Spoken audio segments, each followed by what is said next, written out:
இன்றைக்கான காணொலியில் என்ன பார்க்க போகிறோம் அப்படின்னா S70 பற்றி தான் பார்க்க போகிறோம். இன்றைக்கான காணொலி 3 பாகங்களாக இருக்க போகுது. முதல்ல S70னா என்ன, அதோட சோல் பர்பஸ்ஸு. அடுத்து இந்த S70 தூக்குனதுனால ரஷ்யாவுக்கு என்னென்ன பாதகங்கள் இருக்குது அப்படின்றது. கடைசியாக ரஷ்யாவை விட அதிகமான பிரச்சனையில் உள்ளாக போகிறது உக்ரைன் தான். அதுவும் எப்படின்றத தெளிவாக பார்ட் பை பார்ட்டாக பார்க்க போகிறோம். நானும் உங்கள் ஆகாஷ், தமிழ் பொக்கிஷம் வழங்கும் டிபி டிஃபென்ஸ். முதல் விஷயம், S70யோட பிரைமரி ரோல் என்ன, யார் இதை உருவாக்கினா, இதில் என்னென்ன மாதிரி தொழில்நுட்பங்கள் இருக்குது அப்படின்றத அடிப்படையில் புரிஞ்சுக்கணும். கடந்த காணொலியில் இதை பற்றி டீப்பாக பேசாமல் மேலோட்டமாக பேசியிருப்பேன். இப்போ நம்ம டீப்பாக ஒரு சில விஷயங்களை புரிஞ்சுக்கணும். இந்த S70 அப்படின்னு சொல்லக்கூடியது ரஷ்யாவில் உருவாக்கப்பட்ட ஒரு ஸ்டெல்த் ட்ரோனு. இந்த ட்ரோனோட மைய நோக்கமே என்ன அப்படின்னு பார்த்தீங்கன்னா, இப்போதைக்கு இருக்கிற கரண்ட் சினாரியோவில் உலகம் முழுக்க இருக்கிற இராணுவங்களில் மிகவும் முக்கியமான ரொம்ப காஸ்ட்லியான ஒரு ஆசட் அப்படின்றது இராணுவ வீரர்கள் தான். அதாவது மனித உயிர். இந்த மனித உயிரை எப்படி பாதுகாக்கிறது, எக்யூப்மெண்ட் லாஸை வச்சு எப்படி மேனேஜ் பண்ணுறது அப்படின்னு சொல்லி எல்லாருமே யோசிக்கிறப்ப தான் அவங்களுக்கு கிடச்சது இந்த ட்ரோன் டெக்னாலஜி. அமெரிக்கா பல ஆண்டுகளாக இந்த ட்ரோனை பயன்படுத்திக்கிட்டு தான் இருக்காங்க. இப்போது ரஷ்யா என்ன பண்ணியிருக்காங்க அப்படின்னா, அதை ஒரு படி மேலே எடுத்துகிட்டு போய் ட்ரோன்லேயே ஸ்டெல்த் தொழில்நுட்பத்தை போட்டு உலகத்திலேயே ரொம்ப டெட்லியான லீத்தலான ட்ரோன் இதுதான் அப்படின்ற மாதிரி அவங்க ஒன்று உருவாக்க நினச்சது தான் இந்த S70. S70ல் யார் வேலை பார்த்துருக்கா அப்படின்னா, 2 ப்ராமினென்ட் ரஷ்யாவோட ஏரோஸ்பேஸ் இண்டஸ்ட்ரீஸ், மிக்கோயான் மற்றும் சுக்காய் 2 பேருமே இதில் வேலை செஞ்சுருக்காங்க. இந்த ட்ரோன் தொழில்நுட்பத்தில் இருக்கிற ஸ்டெல்த் டெக்னாலஜி Su-57 அப்படின்னு சொல்லக்கூடிய விமானத்திலேருந்து வந்திருக்கு.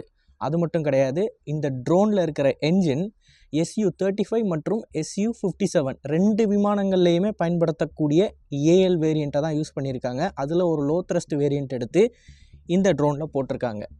அண்ட் இந்த ட்ரோன் சிங்கிள் என்ஜினை பயன்படுத்துது. இது 20 டன் எடை இருக்கிறதுனால இதில் சிங்கிள் என்ஜினை மவுண்ட் பண்ணலாம். ப்ளஸ் காஸ்ட் எஃபெக்டிவாகவும் சர்வீஸ்லாம் ஈஸியாக இருக்கும் அப்படின்னு சொல்லி இந்த ஒரு ஆப்ஷனை அவங்க சூஸ் பண்ணியிருக்காங்க. மற்றபடி ஸ்டெல்த் டெக்னாலஜினாலே அதில் இன்டர்னல் வெப்பன்ஸ் பைலோடு தான். அது போக இதில் அட்டானமஸ் ரேடியோ கம்யூனிகேஷன் அப்படின்றது பயன்படுத்தப்படுது. ஒரு ட்ரோனை இப்போதைக்கு உலகத்தில் இருக்கிற எல்லாரும் எப்படி ஆப்ரேட் பண்ணுறாங்க அப்படின்னா, ட்ரோனை பறக்க வைக்கிறதுக்கு ஒரு சோல்ஜர் தரையில் இருப்பார். அந்த தரையில் இருக்கிற சோல்ஜர் தான் இந்த ட்ரோனுக்கு தேவையான கம்யூனிகேஷன்ஸை கொடுப்பாரு. இந்த ட்ரோன் எங்கே போகணும், எந்த பாத்தை யூஸ் பண்ணணும், எந்த நேரத்தில் ஆயுதத்தை பயன்படுத்தணுன்றது எல்லாமே மனிதர் உட்கார்ந்து தான் மேனுவலாக சொல்லுவார். அதே மாதிரி தான் இந்த ட்ரோனையும் ரஷ்யர்கள் உருவாக்குனாங்க ஆரம்பத்தில். பட் இதில் போக போக ரஷ்யர்கள் என்ன பண்ணுறாங்க அப்படின்னா, கொஞ்சம் கொஞ்சமாக ஏஐ கொண்டு வராங்க. ஏஐ அப்படின்றது ஆர்டிஃபிஷியல் இன்டெலிஜென்ஸ், மெஷின் லேர்னிங் கான்செப்ட்டுக்கும் ஏஐக்கும் நிறையவே வித்தியாசங்கள் இருக்குது. அது டீப்பாக நம்ம போய் பேச வேண்டிய ஒரு கான்செப்ட். பட் இந்த வீடியோவோட டியூரேஷனை கருத்தில் கொண்டு அதை நான் சிம்பிளாக சொல்கிறேன். ஒரு ட்ரோன் அப்படின்னு எடுத்துக்கிட்டிங்கன்னா, டேக் ஆஃப்லேருந்து அந்த ட்ரோன் போய் அட்டாக் பண்ணிவிட்டு திருப்பி வந்து லேண்ட் பண்ணுற வரைக்கும் ஒரு மனிதர் கண்ட்ரோல் பண்ணுற மாதிரி இருந்துச்சு. ஆனால் அது இப்போ போய் என்ன பண்ணியிருக்காங்க அப்படின்னா, டேக் ஆஃபு பறக்கிற அந்த டியூரேஷனை மொத்தமாக அந்த ட்ரோனை அட்டானமஸாக பண்ணிக்கும். வெறும் டார்கெட்டை தாக்க போகிற அந்த சமயத்தில் மட்டும் ஒரு மனிதர் மேனுவலாக அந்த ட்ரோனுக்கு ஒரு கமாண்டை கொடுத்தா போதும் அப்படின்ற மாதிரி கொஞ்சம் இன்ஃப்யூஸ்டு ரேடியோ கம்யூனிகேஷனை கொண்டு வந்தாங்க. அதில் ஒரு முயற்சியை தான் ரஷ்யாவும் எடுத்திருக்காங்க. ஸோ S70 அப்படின்றது முழுக்க ஏஐயும் கிடையாது. அது மட்டும் இல்லாமல் முழுக்க இது ரேடியோ கம்யூனிகேஷனை மட்டுமே யூஸ் பண்ணி பார்க்குற ஒரு விஷயமும் கிடையாது. ரெண்டுமே இல்லை. ரெண்டுலேயும் கொஞ்சம் கொஞ்சத்தை எடுத்து யூஸ் பண்ணிக்கிட்டு இருக்காங்க. அப்படி யூஸ் பண்ணிக்கிட்டு இருக்கிறப்ப தான் ஒரு தடவை உக்ரைனோட சுமி ரீஜியன் மேலே இந்த Su-57ம் இந்த S70 ட்ரோனும் பறந்து போய்கிட்டு இருந்துச்சு. S70 ட்ரோனை எதுக்காண்டி உருவாக்குனாங்க அப்படின்னா, Su-57க்கு காம்ப்ளிமெண்ட்டாக தான் உருவாக்குனாங்க. வேறு எந்த ஒரு விமானத்தையும் ரஷ்ய விமானப்படி மைண்டில் வச்சு இந்த S70 உருவாக்கலை. நம்ம இதையும் முதல்ல புரிஞ்சுக்கணும். S70 அப்படின்றது Su-57ஓட மட்டும்தான் கம்யூனிகேட் பண்ணி பறக்கக்கூடிய வகையில் இப்போதைக்கு உருவாக்கிக்கிட்டு இருக்காங்க. அதை வேறு எந்த ஒரு விமானத்தோடையும் ரஷ்ய விமானப்படை இண்டெக்ட் பண்ணலை. ஸோ சுமி ரீஜன் மேலே பறந்துக்கிட்டு இருந்த Su-57 மற்றும் அது கூட போய்கிட்டு இருந்த இந்த S70 ட்ரோன் அப்படின்றது திடீர்னு ஏதோ மேல் ஃபங்க்ஷனின் காரணமாக கம்யூனிகேஷன் எல்லாத்தையுமே லூஸ் பண்ணி உக்ரைனியன் டெரிட்டரிக்குள்ளே டீப்பாக பறந்து போயிட்டு இருந்துச்சு. இந்த நேரத்தில் ரஷ்ய விமானப்படை என்ன முடிவு பண்ணுறாங்க, இது பாட்டு பறந்து போயிட்டே இருந்துச்சுன்னா இது எங்கேயாவது போய் விழுந்துரும், எதிரிகள் கையில் மாட்டுறதுக்கு வாய்ப்பு இருக்குது, ஸோ நம்மளே இதை சுட்டுத்தள்ளிடுவோம் அப்படின்னு சுட்டுத்தள்ளுறாங்க. சுட்டுத்தள்ளுறப்ப அந்த வீடியோவை நம்ம தெளிவாக பார்க்க முடியும். Su-57 பறக்கிறதும் S70 பறக்கிறதும், கடைசியில் Su-57 ஒரு short range air to air மிசைலை ஃபயர் பண்ணுறதும், ஃபயர் பண்ணதுக்கப்புறமா உடனடியாக Su-57 அந்த டெப்ரிஸ் பாதிக்கக்கூடாது அப்படின்னு சொல்லி சடனாக திரும்புறது முதற்கொண்டு எல்லாமே வீடியோவில் கேப்சர் ஆகிருக்கும். அது மட்டும் இல்லாமல் வானத்திலிருந்து விழுகக்கூடிய அந்த S70யையும் தெளிவாக கேப்சர் பண்ணியிருப்பாங்க. அந்த வீடியோ ஃபுட்டேஜில் கீழே விழுகிறது தான் S70ன்றதை நம்மளால் விஷுவலாக வெரிஃபை பண்ண முடியும். ஸோ ஸ்டார்ட் டு எண்டு எல்லாமே வீடியோவாக எவிடன்ஸாக ஆன்லைனில் இருக்குது. ட்விட்டரில் நீங்கள் போய் பார்த்தீங்க அப்படின்னா நீங்களே அதை வெரிஃபை பண்ணலாம். ஸோ இது ஒன்றும் மறைக்கக்கூடிய இன்சிடெண்ட்லாம் கிடையாது. இதுக்கு பின்னாடி கான்ஸ்பிரசி தியரி, இது வந்து ஒரு ரிப்போர்ட்டட் நியூஸ் தான், ஒருத்தர் கண்ணால் பார்த்ததை வச்சு தான் இந்த இன்சிடெண்ட்டே ரிப்போர்ட் ஆகிருக்கு அப்படின்ற மாதிரி கேஸே கிடையாது. இதில் தெளிவான வீடியோ எவிடன்சஸ் எல்லா விதத்துலையும் ரெக்கார்ட் ஆகிருக்கு. ஓகே, கீழே விழுந்து நொறுங்கினதுக்கப்புறமா இந்த S-70 அப்படின்றது எங்கே விழுகுது? உக்ரைனியன் டெரிட்டரி தான் விழுகுது. அப்போது உக்ரைனிய ராணுவ வீரர்கள் இந்த S-70யோட பாகங்களை எடுத்துகிட்டு போயிடுவாங்களே அப்படின்னு சொல்லி உடனடியாக ரஷ்யர்கள் என்ன பண்ணுறாங்க, அந்த இடத்துக்கு ஒரு இஸ்கேண்டர் அனுப்புகிறாங்க. இஸ்கேண்டரோட மையக்கருத்து என்ன அப்படின்னு பார்த்தீங்கன்னா, கீழே விழுந்தது மேபி ஒரு பெரிய பெரிய பீசஸாக உடஞ்சி விழுந்திருக்கலாம். ஸோ பெரிய பெரிய பீசஸாக இருக்கிறப்ப அதிலிருந்து சில பாகங்களை எடுத்துகிட்டு போய் அதில் என்ன மாதிரியான ஸ்டெல்த் கோட்டிங் இருக்குது அப்படின்றத தெரிஞ்சுக்கிறதுக்கு உக்ரைனியர்களோ அங்கே இருக்கக்கூடிய நேட்டோ நாடுகளோ ட்ரை பண்ணலான்னு சொல்லி தான் இந்த இஸ்கேண்டர் ஸ்ட்ரைக்காக பண்ணுறாங்க. பட் இஸ்கேண்டர் வந்து விழுகிறதுக்கு முன்னாடியே உக்ரைனிய ராணுவ வீரர்கள் அந்த ட்ரோனை சுற்றி எல்லா வீடியோஸையும் எடுத்துகிட்டு அந்த வீடியோஸை இன்டர்நெட்டில் பப்ளிஷ் பண்ணிவிட்டு சாவகாசமாக அங்கே இருக்கிற பாகங்கள் எல்லாத்தையுமே எடுத்துகிட்டு போயிட்டாங்க. போனதுக்கப்புறமா தான் இஸ்கேண்டர் வந்து விழுந்திருக்கு. இப்போது சம்பவம் நடந்ததை நீங்கள் தெளிவாக புரிஞ்சுக்கிட்டீங்க. இந்த ட்ரோனோட தொழில்நுட்பங்களையும் நம்ம புரிஞ்சுக்கிட்டாச்சு. இப்போது அடுத்ததாக ரஷ்யாவுக்கு இருக்கிற பாதகங்களை பற்றி நம்ம பார்க்கலாம். முதல் விஷயம், ஒரு ஸ்டெல்த் ட்ரோன் அப்படின்னு எடுத்துக்கிட்டிங்கனாலே அதில் 2 முக்கியமான காம்பனன்ட்ஸ் இருக்குது. ஒரு ரேடார்லேருந்து ஒரு பொருளை நீங்கள் மறைக்கிறீங்க அப்படின்னா பை டிசைன் உங்களோட பொருள் வந்து ஏரோடைனாமிக்கலி அந்த ரேடார் அலைகளை டிஃப்ளெக்ட் பண்ணி விடுற மாதிரி இருக்கணும். அந்த டிசைனை எப்படி உருவாக்குவாங்க அப்படின்னா, இதுக்கு முன்னாடி நிறையவே விமானப்படைகள் உருவாக்கியிருக்காங்க. F-22 raptor, F-35, B-2 பாமரு, F-117 நைட்டாக்கு இப்படின்ற விமானங்களை நீங்கள் பார்த்தீங்க அப்படின்னாலே தெரியும் அந்த ஏரோடைனாமிக்ஸ் எந்த அளவுக்கு ரேடார் அலைகளை டிஃப்ளெக்ட் பண்ணி விடுது அப்படின்னு சொல்லி. ஸோ இவங்களை பார்த்து ஒரு இன்ஸ்பிரேஷன் எடுத்து நம்மளும் ஒரு ஏரோடைனாமிக்கலி ரேடார் அலைகளை டிஃப்ளெக்ட் பண்ணி விடக்கூடிய ஒரு விமானத்தை உருவாக்க முடியும். ஏரோடைனாமிக்கலாக ஒரு விமானத்தை உருவாக்குறதுன்றது பெரிய விஷயம் கிடையாது ஸ்டெல்த் டெக்னாலஜியில். எது பெரிய விஷயம் அப்படின்னா, ஏரோடைனாமிக்ஸை தாண்டி அந்த விமானத்தில் ஒரு கோட்டிங் அப்படின்றது ஒன்று கொடுக்கப்படும். அந்த கோட்டிங் ரேடார் அலைகளை அப்சார்ப் பண்ணும். இப்போ இந்த கோட்டிங் தான் எல்லா மிலிட்டரியோட சீக்ரெட் இன்க்ரீடியண்ட். எல்லா சமையல்லையும் ஒரு சீக்ரெட் இன்க்ரீடியண்ட் இருக்கும் அப்படின்னு சொல்லுவாங்களா, அந்த மாதிரி இதை நம்ம சொல்லலாம். ஸோ இந்த சீக்ரெட் இன்க்ரீடியண்ட் அப்படின்றது அமெரிக்காட்ட மட்டும்தான் இது வரைக்கும் இருந்தது, வேறு எந்த கண்ட்ரிக்கிட்டையும் கிடையாது. இப்போயுமே அமெரிக்கா தான் இந்த சீக்ரெட் இன்க்ரீடியண்ட் வந்து ரொம்ப ஸ்ட்ராங்காக வச்சுருக்காங்க. மித்த கண்ட்ரிக்கிட்ட இருந்தாலும் அது அந்தளவுக்கு ஸ்ட்ராங்காக இருக்க மாட்டேங்குது. F-117 நைட்டாக்கை சுட்டு வீழ்த்தினப்போ சீனர்கள் அங்கே இருக்கிற உதிரி பாகத்தை கலெக்ட் பண்ணதுக்கான மைய நோக்கமே அந்த உதிரி பாகத்தில் இருக்கிற ஸ்டெல்த் கோட்டிங் என்ன மெட்டீரியல் அப்படின்றத பார்க்குறதுக்காண்டி தான். இது பாஸ்ட்டில் நடந்துச்சு. இது நடந்ததுனால தான் J-20 எல்லாரும் காப்பி ஸ்டெல்த் ஏர்க்ராஃப்ட் அப்படின்னு சொல்கிறாங்க. இப்போது இந்த கேஸில் S-70 சுட்டு வீழ்த்தினதுக்கப்புறமா அதோட பாகங்கள் கீழே சிதறி கிடக்கு இல்லையா, அப்போ அந்த பாகங்களில் என்ன ஸ்டெல்த் கோட்டிங் இருக்குது அப்படின்றத உக்ரைனியர்களாலையும் பார்க்க முடியும். உக்ரைனியர்கள் அப்படின்றப்ப மேற்கு நாடுகளையும் நம்ம சேர்த்து சொல்லிக்கலாம், ஏன்னா நேட்டோ படை வீரர்கள் அங்கே இருக்காங்க. ஸோ ஒட்டுமொத்தமாக அமெரிக்கா மற்றும் ரஷ்யாவோட எல்லா எதிரிகளுக்கும் ரஷ்யாவோட மோஸ்ட் அட்வான்ஸ் தொழில்நுட்பத்தோட ஒரு பீஸ் அப்படின்றது இப்போ கிடச்சிருச்சு. இப்போது இந்த இடத்துல இதுதான் ரஷ்யாவுக்கு மிகப்பெரிய பாதகமாக எல்லோரும் சொல்லிக்கிட்டு இருக்காங்க. நீங்கள் எங்கே பார்த்தீங்க அப்படின்னாலுமே இதுதான் ஹாட் டாப்பிக்காக இருக்கும். ஓகே, இப்போ லாஸ்ட்டு வெர்டிக்ட்டுக்கு வருவோம். இது ஏன் உக்ரைனுக்கு பெரிய பாதிப்பாக இருக்குது? ரஷ்யாவுக்கு ஒரு பாதிப்பு இருக்குன்றதை நான் சொல்லிட்டேன். இதை விட பெரிய பாதிப்பு ஆக்சுவலாக இப்போ உக்ரைனுக்கு தான் இருக்குது. அது ஏன் அப்படின்றத நம்ம பார்க்க ஆரம்பிக்கலாம். ஃபஸ்ட்டு ப்ரைமரி ரோல் என்ன S-70ன்றதை நம்ம புரிஞ்சுக்கணும். இந்த S-70 ட்ரோன் வந்து மனித உயிர்களை காப்பாற்றுறதுக்காண்டி தான் உருவாக்கப்பட்டிருக்கு. இதை ஸ்டெல்த்தாக உருவாக்கியிருக்கிறதுக்கான காரணம் ரேடாரிலேருந்து மறைஞ்சு போய் இது எதிரிகளை தாக்கிட்டு வரணும். இப்போ இவ்வளோ அட்வான்ஸ்டான கேப்பபிலிட்டிஸாக ஒரு ட்ரோனுக்கு வச்சுருக்காங்க அப்படின்றப்ப இதை சும்மாலாம் எடுத்துகிட்டு போய் பாம்பிங் ரோலுக்கு பயன்படுத்த மாட்டாங்க ரஷ்யர்கள். அதை தவிர்த்து ஏதாவது முக்கியமான ஆசெட்டை தூக்குறதுக்கு, இப்போ ஒரு பெரிய ஏர் டிஃபென்ஸ் சிஸ்டம் இருக்குது, காம்ப்ளெக்ஸ் இருக்குது, இல்லை ஒரு முக்கியமான இண்டஸ்ட்ரி இருக்குது, அந்த இண்டஸ்ட்ரியில் ஒரு முக்கியமான ஆயுதத்தை தயாரிக்கிறாங்க, அந்த ஆயுதம் போரில் மிகப்பெரிய குறைசலை கொடுத்துக்கிட்டு இருக்கு இவங்களுக்கு அப்படின்னா அந்த இண்டஸ்ட்ரியை தாக்குறதுக்கோ, இல்லை அப்படின்னா ஏர் டிஃபென்ஸ் சிஸ்டம்ஸை தாக்குறதுக்கோ, இல்லை அப்படின்னா சிட்டியில் இருக்கிற முக்கியமான கமாண்டர்ஸை தூக்குறதுக்கோ, அவங்களோட லொக்கேஷனுக்கு ஒரு பாம்பை போடுறதுக்கோ தான் இந்த மாதிரி ஆயுதங்களை பயன்படுத்துவாங்க. டார்கெட்ஸை நம்ம நிறைய வகைகளை பிரிக்கலாம். 2 வகை என்ன அப்படின்னு பார்த்தீங்கன்னா, low value target, high value target. அதில் ஹை வேல்யூ டார்கெட்டில் ரொம்ப ப்ரையாரிட்டி இருக்கக்கூடிய ஒரு சில டார்கெட்ஸை தூக்குறதுக்காண்டி மட்டும்தான் இந்த மாதிரியான பிளாட்ஃபார்ம்ஸை பயன்படுத்துவாங்க.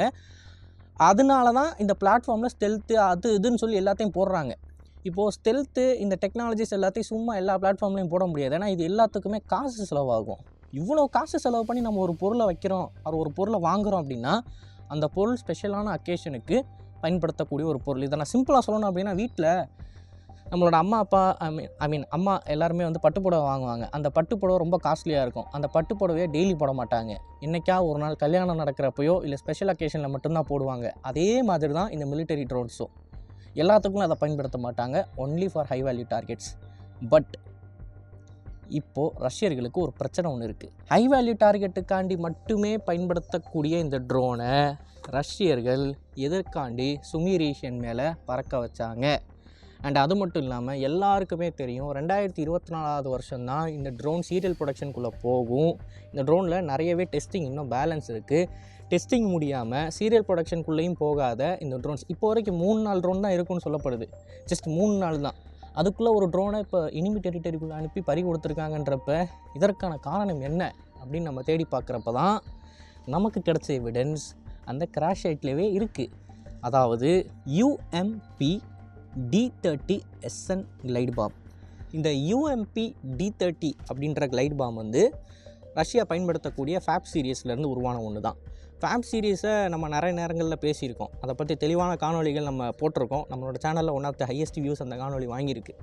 இந்த ஃபேப் சீரீஸ் ஆஃப் பாம் வந்து எதுக்கு பயன்படுத்துகிறாங்க அப்படின்னா, உக்ரைனியர்கள் ஒரு பொசிஷன் எடுத்து அந்த இடத்துல ஃபோர்ட்டிஃபிகேஷன்லாம் போட்டு செட்டில் ஆகி சண்டை போடுவாங்க.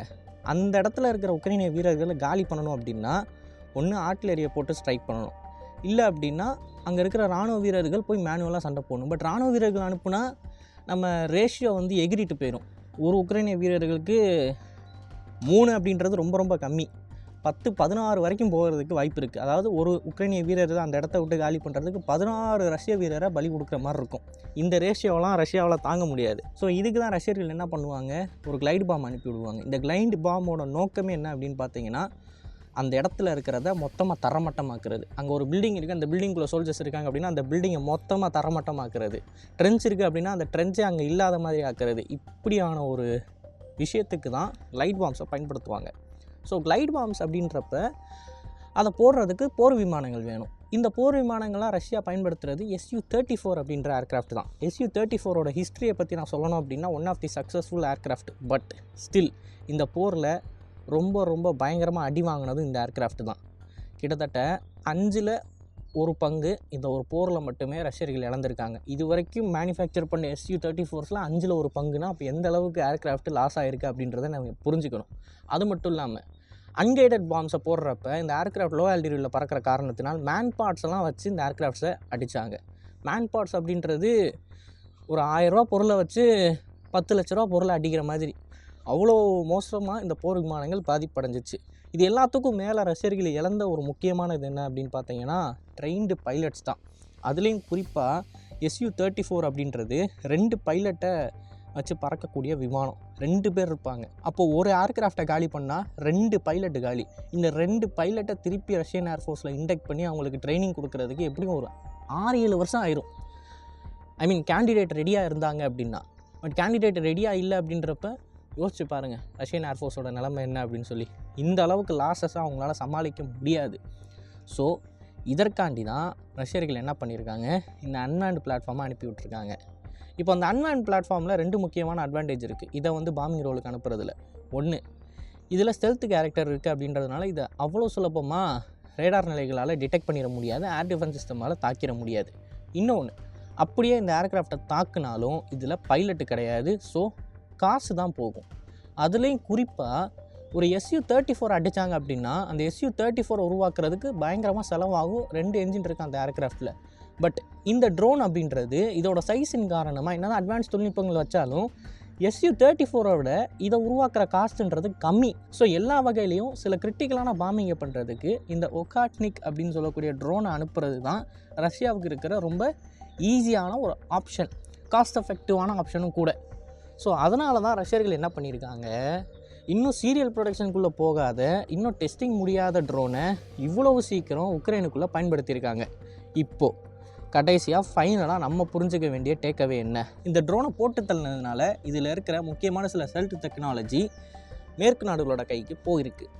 ஆனால் அதே சமயம் மேற்கு நாடுகளில் இருக்கக்கூடிய ஸ்டெல்த் டெக்னாலஜி அப்படின்றது ரொம்ப ரொம்ப அட்வான்ஸ்ட். இப்போ வரைக்கும் ரஷ்யர்களால் அந்த ஸ்டெல்த் கோட்டிங்கையோ அந்த ஸ்டெல்த் ரேடார் அப்சார்வன் மெட்டீரியல்ஸையோ மேட்ச் பண்ணவே முடியலை. ஸோ மேட்ச் பண்ண முடியாத ஒரு டெக்னாலஜியை அவங்க தெரிஞ்சுக்கிட்டு அதிலிருந்து அவங்களுக்கு கிடைக்கக்கூடிய அட்வான்டேஜ்ன்றது ஒன்றும் பெருசாக இருக்க போகிறது இல்லை. ஆன் தி அதர் ஹேண்ட் இந்த ஒரு ட்ரோனை ரஷ்யர்கள் இப்போது பாம்பிங் ரோலுக்கு பயன்படுத்துகிறாங்க அப்படின்ற உண்மை நமக்கு இப்போது வெளியே தெரிய வந்திருக்கு பார்த்தீங்களா. இந்த இன்சிடெண்ட்டுக்கு அப்புறமா இந்த பாம்பிங் ரோலுக்கு மட்டும் இதுக்கப்புறம் சீரியல் ப்ரொடக்ஷனில் என்டர் ஆகிற ட்ரோனை ரஷ்யர்கள் பயன்படுத்துகிறாங்க அப்படின்னா இது உக்ரைனியர்களுக்கு மிகப்பெரிய தலைவலி. ஏன் அப்படின்னா இன்கன்சிஸ்டண்ட்டான ஏர் டிஃபென்ஸ் பெர்ஃபார்மன்ஸ். இந்த போரை வந்து நீங்கள் நிறைய கேட்டகரிஸாக பிரிச்சுக்கோங்க. ஒரு 3 மாதம் உக்ரைனுக்கு எதிராக ஃபயர் பண்ண எல்லா மிசைல்ஸ்லையும் கிட்டத்தட்ட 75% உக்ரைனியர்கள் இன்டர்செப்ட் பண்ணுவாங்க. அடுத்த 3 மாதம் அந்த இன்டர்செப்ஷன் ரேட் அப்படின்றது சர்ன்னு 30% இறங்கும். அனுப்புகிற எந்த ஒரு ஏவுகணையும் எந்த ஒரு கிளைடு பாமையும் அவங்க எதுவுமே பண்ண முடியாத மாதிரி இருக்கும். திருப்பி மறுபடியும் என்ன நடக்கும்னு பார்த்தீங்கன்னா 75-80% வந்திருக்கும். இப்போ கடந்த 2-3 மாதத்துக்கு முன்னாடி பார்த்தீங்க அப்படின்னா 27% தான் இருந்துச்சு. உக்ரைனிய விமானப்படை அவங்களுக்கு எதிராக ஏவப்படக்கூடிய ஏவுகணைகளில் 100ல் 27 மட்டும்தான் இன்டர்செப்ட் பண்ண முடிஞ்சிச்சு. ஆனால் இப்போது கரண்ட்டாக ஒரு 2-3 நாளைக்கு முன்னாடி பார்த்தீங்க அப்படின்னா அந்த ரேட்டு 75%க்கு வந்துடுச்சு. இப்போது ஏறி இறங்குது பார்த்தீங்களா. இது இவ்வளோ இன்கன்சிஸ்டண்ட்டாக இருக்கக்கூடாது. இது ஏன் இப்படி இருக்குது அப்படின்னு பார்க்குறப்ப வெஸ்டர்ன் எய்டு தான் முக்கியமான காரணமாக நமக்கு தெரியுது. முழுக்க மேற்கு நாடுகளில் மட்டும்தான் நம்பி இருக்காங்க உக்ரைன் அவங்கள பாதுகாத்து கொள்றதுக்கு. அப்போ மேற்கு நாடுகள் ஒவ்வொரு டைமும் ஒரு பட்ஜெட்டை ஃப்ரேம் பண்ணி அந்த பட்ஜெட்டை அப்ரூவல் வாங்கி அந்த அப்ரூவலான பட்ஜெட்டுக்கு தேவையான ஆயுதங்களை உக்ரைனுக்கு அனுப்பணும் அப்படின்றப்ப அதுக்கு நிறையவே டைம் ஆகுது. இந்த ஒரு டைம் அப்படின்றது இதுக்கு பின்னாடி இருக்கிற பியூரோக்ரஸி அப்படின்றது தான் இப்போ ரஷ்யர்களுக்கு இருக்கக்கூடிய அட்வான்டேஜ். சரியாக உக்ரைனுக்கு எப்போல்லாம் இந்த ஏர் டிஃபென்ஸ் சிஸ்டம்ஸ் தீருது அப்படின்றத புரிஞ்சுக்கிட்டு அப்போ அவங்களோட ஏர் ஸ்ட்ரைக்ஸை இன்டென்ஸாக பண்ணிவிட்டு ஏர் டிஃபென்ஸ் சிஸ்டம் ஸ்ட்ராங்காக இருக்கிற சமயங்களில் அந்த ஏர் டிஃபென்ஸ் சிஸ்டமை வீக் பண்ணுறதுக்கு தேவையான வேலையை மட்டும் பண்ணிவிட்டு அது மட்டும் இல்லாமல் சில முக்கியமான கிரிட்டிக்கல் பாம்பிங்க்கு இந்த S-70 பயன்படுத்துனாங்க அப்படின்னா இந்த போரை அவங்களால காஸ்ட் எஃபெக்டிவாக நடத்த முடியும். இந்த போரை இன்னொரு 4-5 வருஷம் இழுக்க முடியும். அதுதான் இந்த தொழில்நுட்பத்துக்கு பின்னாடி இருக்கிற மிகப்பெரிய முக்கியமான விஷயம். இதை பற்றி டீப்பாக அனலைஸ் பண்ணுறவங்க நிறைய பேர் பேசியிருக்காங்க. இதை தான் நம்மளும் இந்த காணொலியின் மூலமாக பேச வரோம். ஸோ உங்களுக்கு தெளிவாக புரிஞ்சிருக்கும்னு நினைக்கிறேன். 3 பாகங்களாக பிரிச்சிருப்போம். இதை மீறி ஏதாவது சந்தேகங்கள் இருந்துச்சு உங்களுக்கு தனிப்பட்ட முறையில் ஏதாவது ஒப்பீனியன் இருக்குது அப்படின்னா தாராளமாக கமெண்ட்ஸில் பதிவிடுங்க. அண்ட் இந்த மாதிரி செய்திகளை நீங்கள் தெரிஞ்சுக்கணும்னு நினச்சிங்கன்னா சேனலை சப்ஸ்கிரைப் பண்ணிக்கோங்க. நல்லது இப்போ இருந்து நல்ல சமுதாயத்தை உருவாக்கும். நன்றி, வணக்கம்.